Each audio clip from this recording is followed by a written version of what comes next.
Halo sahabat pengacara Mawar dimanapun Anda berada, ketemu lagi di acara Head to Head bersama dengan pengacara Mawar. Kali ini kita akan membahas seputaran kasus ijazah Jokowi karena banyak yang mempertanyakan keberadaan kita sekarang ini di mana. Dikira orang kita menghilang. Tidak, kita lagi sibuk dalam hal memperjuangkan RUU Advokat ya. Karena beberapa bulan lagi akan menjadi draft dalam RUU Undang-Undang Advokat. Maka dari itu kita kawal semua proses hukum yang sedang berjalan di Republik ini.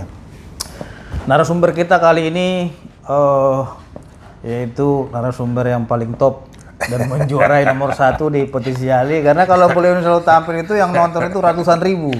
Nah, jadi tidak ada yang bisa mengalahkan beliau di narasumber Petisi Ali, yaitu Bapak Irjen Pol Purnawirawan Ricky Sitohang. Selamat siang Bang, sehat Bang? Assalamualaikum. Waalaikumsalam warahmatullahi wabarakatuh. Bang, kita akan memberikan pencerahan dan pencerdasan kepada masyarakat yang awam hukum nih. Karena saya lihat ini mereka sedang euforia atas kemenangan pra peradilan kata dia gitu kan. Dan sebenarnya dia juga nggak ditahan dia.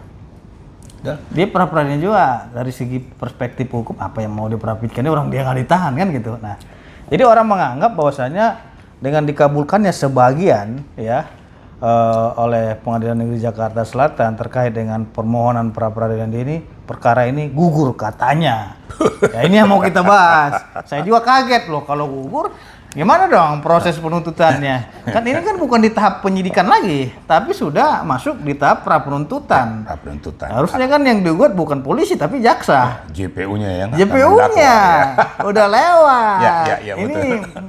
Putusan yang menurut saya ini aneh juga kan gitu. Karena proses penuntutan, proses penanganan perkaranya bukan di polisi tapi diperbaiki koreksi polisi kan gitu. Nah, ini yang menjadi persoalan. Pandangan Abang seperti apa? Baik, terima kasih Bung Pitra. Ya. Assalamualaikum warahmatullahi wabarakatuh. Waalaikumsalam warahmatullahi wabarakatuh. Selamat siang dan salam sejahtera untuk kita semua. Memang saya udah lihat ya waktu selesai Hakim Tunggal membacakan kesimpulan dan hasil keputusannya.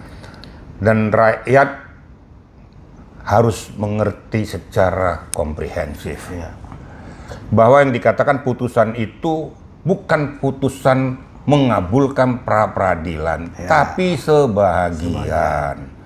Berarti ada substansi pokok yang tidak dapat dikabulkan. Apa itu? Yaitu materi pokok perkara tentang penetapan dia sebagai tersangka. Kenapa saya katakan demikian? Apabila penetapan tersangka ini kalau memang mau di pra peradilannya harus dulu. Ini kan sudah masuk ke dalam materi pokok perkara, sudah ada pemeriksaan, saksi, bukti dan lain sebagainya.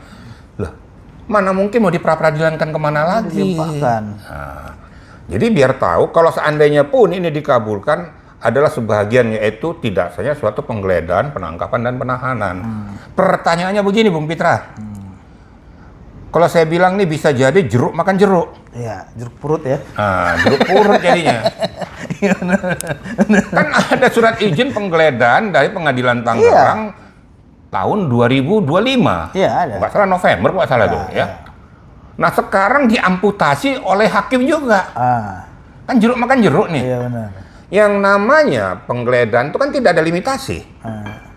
Dan kalau seandainya dikeluarkan surat izin penggeledahan, tentu yang beririsan dengan diduganya suatu perbuatan tindak pidana. Kemungkinan untuk mencari bukti-bukti pendukung yang lain. Lah yang salah di mana kok diamputasi? Dasar pemikirannya apa? Kan itu. Yang satu lagi, masalah penahanan. Yang ditahan itu siapa? Kan dia akan dibawa dengan memberikan surat perintah membawa, tapi tidak mau tanda tangan. Dibawa ke Polda, kemudian setelah itu dipindahkan ke rumah sakit untuk dicek kesehatan. Nah, cek kesehatan kan persyaratan. Setelah P21 sebelum diserahkan ke JPU harus lengkap barang bukti tersangka dalam keadaan sehat walafiat, jasmani dan rohania, dan juga berkasnya. Ini kan langkah ini kan sudah umum. Dilakukan dan tidak pernah berada di tahanan Polda. Nah, terus Hakim Tunggal itu mengatakan tidak hanya suatu penahanan yang mana? Kan begitu, Bung Pitra. Gitu. Nah, iya nggak ada. Orang dia langsung dibawa, dicek kesehatan, bawa, limpahkan. Terus yang selanjutnya, ini kan sudah ada penyerahan tahap 2 ke JPU. Berarti kan tugas dan tanggung jawab Selesai. penyidik secara keseluruhan sudah selesai. Iya. Ini kan sudah di era JPU. Pra penuntutan. Pra penuntutan dan mempersiapkan dakwaannya. Nah, yang salah di mana? Jadi Gitu. statusnya bukan tersangka lagi. Bukan kan, tersangka, gitu. udah terdakwa. Iya. Terus Karena sudah di persoalannya arena apa sana, gitu? sudah diterima kan, dan mereka sudah dihadapkan. Iya. Nah, tapi walaupun demikian, Bung Pitra, namanya kita negara hukum, ya kita hormati Iya, benar. keputusan hakim tunggal Ya. yang sudah memutuskan itu apapun konsekuensinya. Karena saya mengingatkan kepada kita semua dan pemegang-pemegang palu, ingat di belakangmu tuh tidak ada gambar presiden dan wakil presiden. Ya. Tidak ada gambaran tertinggi, gambar di situ nggak ada. Berarti demi keadilan berdasarkan ketuhanan yang Maha Esa, bertanggung jawab kepada yang di atas, bukan bertanggung jawab terhadap unsur tekanan dan lain sebagainya. Ini saya mengingatkan kita supaya jangan seperti ini. Kalau seperti ini nanti, ya percuma hukum kita nih. Iya. Hukum kita ini jadi dagelan, jadi dimain-mainin. Nanti orang akan menuntut, lah dia bisa, saya enggak. Iya. Ini yang berbahaya. Dan perpecahan bangsa ini bisa terjadi. Lah saya berharap juga pemegang-pemegang direktif supaya mencermati semua, kan gitu. Jadi walaupun demikian ya kita lihat aja nanti perkembangan daripada persoalan dan perjalanan Pak Roy Suryo. Sekarang kan mengajukan lagi nih Iya, untuk tersangkanya kan. tersangkanya, penetapan Persoalannya kan dia bukan tersangka lagi.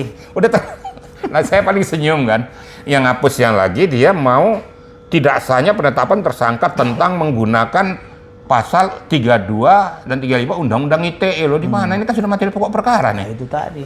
Lu pakai ilmu apa lagi nih kan Iya. gitu. Nah, yang apesnya lagi yang termohonnya itu termasuk presiden loh.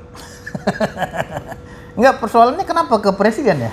Lah saya Ilmu hukumnya gimana? Lah saya kan habis pikir kan, Iya. yang namanya termohon itu adalah pemangku kebijakan yang mengekang Ya. hak-hak seseorang Dan yang menangani proses dan yang hukumnya. menangani proses hukumnya. Lah apa hubungannya? Ya. Kok larinya kok ke presiden? Ya. Itu kan eksekutif, bukan Besok kepala judikatif. desa yang disomasi dia.